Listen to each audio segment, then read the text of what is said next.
Inaksyon ang entertainment press kung sino-sino ang sisikat at patuloy na mamamayagpag ang career sa 2011. Nagpapatrol, Mario Dumawan.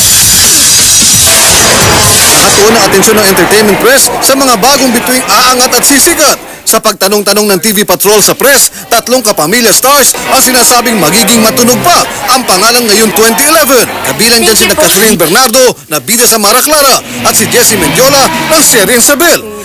She has the looks. Yung talent din naman, hindi mo pwedeng questionin kasi kaya niya makipagsabayan sa mga malalaking artista. Gumaganap na Mara. I think malayo mararating niya. Nakitaan din ng malaking potensyal si Jewel Mish, ang bagong leading lady ni Gerald Anderson. Si Jewel kasi alam naman natin kung saan galing and mapapasabak siya sa isang controversial na partnership.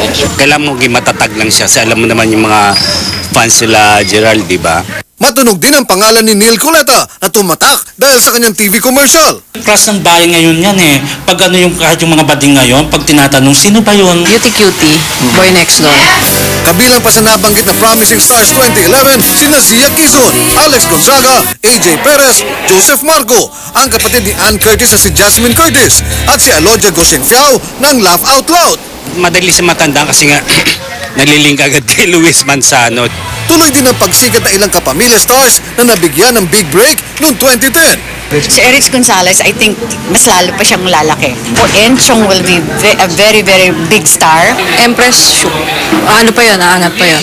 River Cruz. Na-involve siya sa mga intriga. I mean, kay Sarah at kay Christine, naging aware ang publiko tungkol sa kanya. Pero ayon sa press, ang batayan ng kasikatan ng mga bagong bituin ay ang kakayanan nilang magdala ng TV show at kung papatok sa takilya ang kanilang mga pelikula. Mario Dumawal, Patrol ng Pilipino.